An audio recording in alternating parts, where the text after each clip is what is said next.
こちらは北朝鮮に拉致された横田めぐみさんと父滋さんの写真です。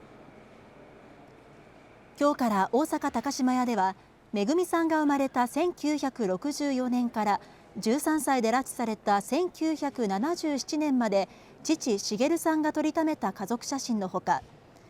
めぐみさんの思い出の品や